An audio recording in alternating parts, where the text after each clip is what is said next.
Okay, hi. This is my game. It's kind of like Jeopardy, so let's get started. I did five categories. What is a makerspace? Why is a makerspace?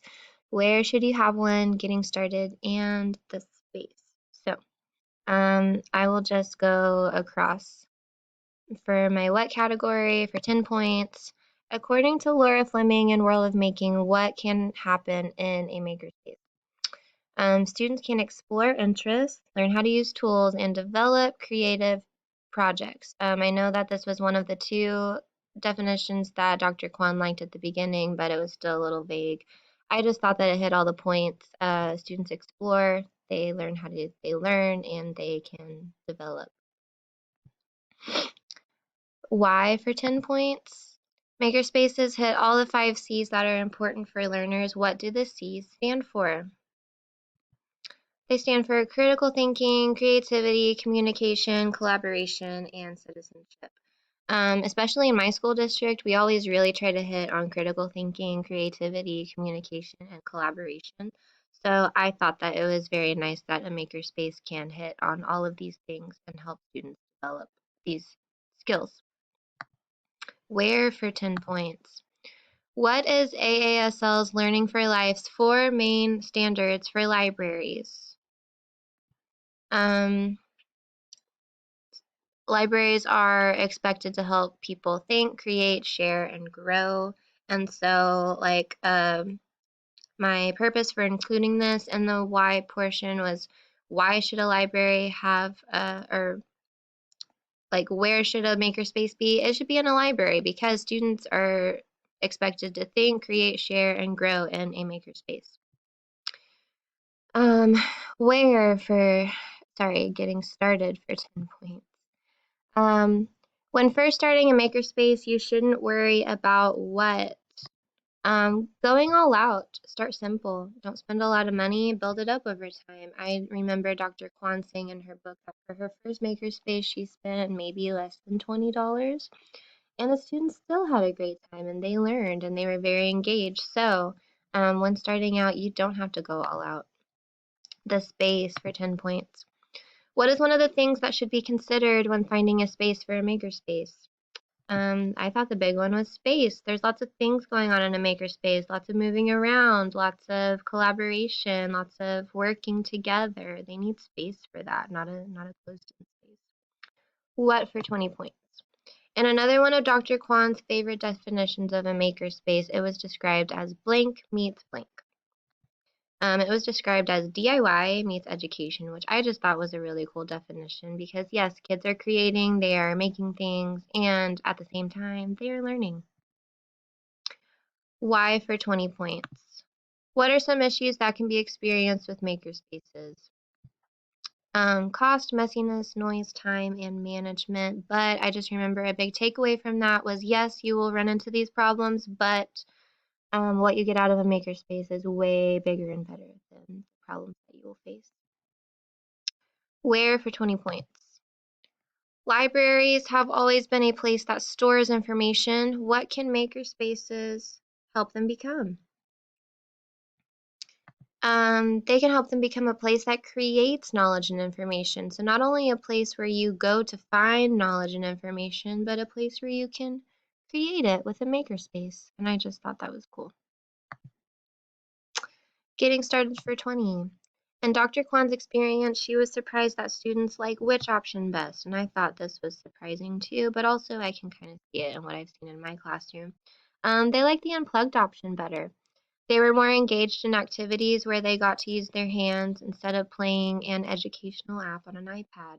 I've seen that in my classroom too. My kids, they like, don't get me wrong, they love their iPad time, but they also love it anytime they get to draw, color, create, all that good stuff.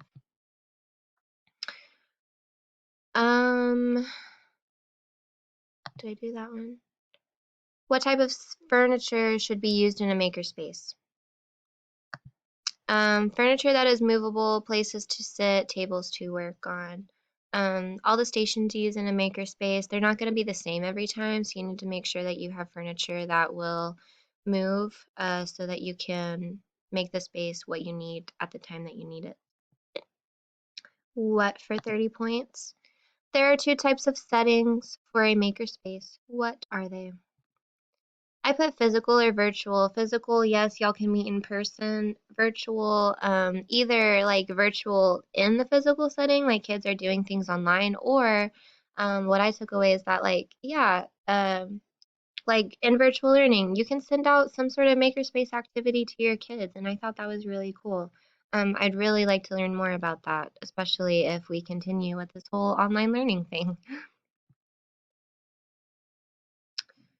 Um, Why for 30? Makerspaces contribute to Bloom's taxonomy, which determines levels of teaching and learning. So yeah, like I believe the lowest level of learning is remembering, and the highest is um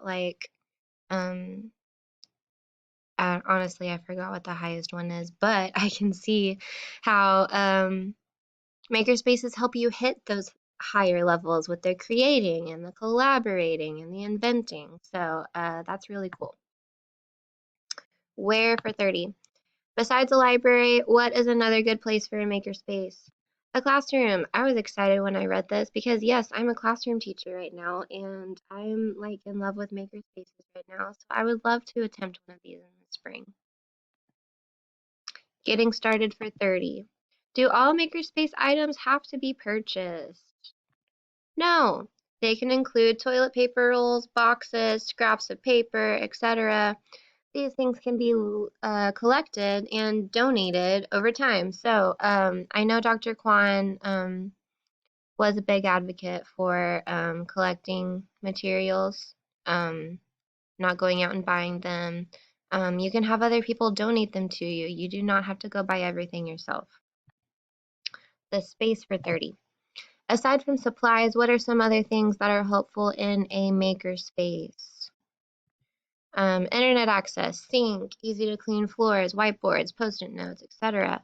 Um, I honestly didn't think about a sink or easy to clean floors, but it makes sense because some of the things the kids will do are messy, like maybe they're doing a science experiment. So you need to make sure that you have a space that maybe doesn't have carpet because if they get things on the floor, then they're going to make it dirty, or if they get their hands dirty, then they need to wash them in a sink. So I'm glad that this book made me think of those things. Okay, back to what for 40 points. What is a benefit of makerspaces that Dr. Kwan feels is one of the most important?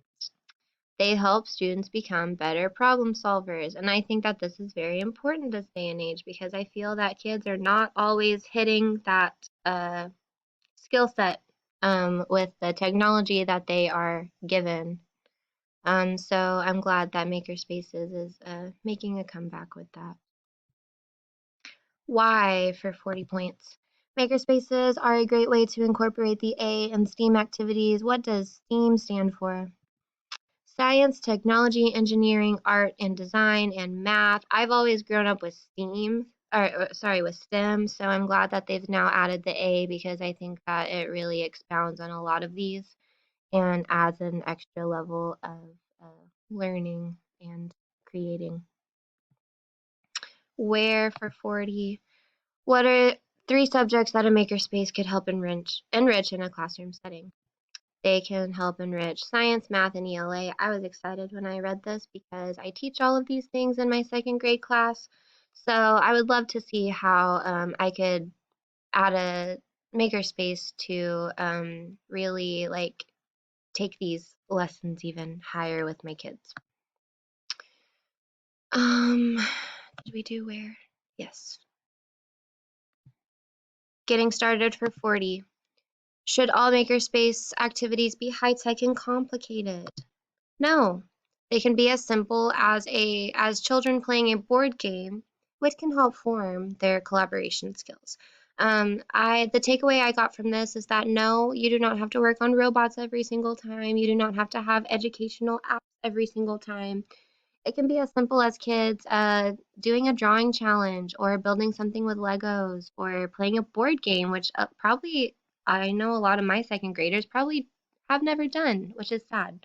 But um, you don't always have to be doing something crazy in a makerspace. You can do something simple like this that helps hit on those skills like collaboration and critical thinking. And so that's the magic of makerspaces. I'm so sorry. Number 40 in the space. Sorry, 40 points. What types of activities could you include in your makerspace? Apps, crafts, drawing, robots, sewing, board games, duct tape challenges, coloring. The list goes on. And I know that there are about a million different answers to this, but this is what I got from this book. So yeah, the possibilities are endless. And I know it depends on the age of the kids and what they can do, but uh like what I said, the possibilities are endless. There are so many different things you can do. You just have to do your research and come up with your own things. So, and you can basically pick anything that fits what you're teaching or what is going on in the library. So, um, it's cool stuff. Anyway, that's my game. I only had 4 questions for each category. I was going kind of fast because I recorded this earlier and I ran out of time, so I'm sorry if it seemed rushed, but um, I hope you enjoyed it. I can't wait to watch some of your games, and I hope y'all have a great weekend. Bye. Oh, and Merry Christmas.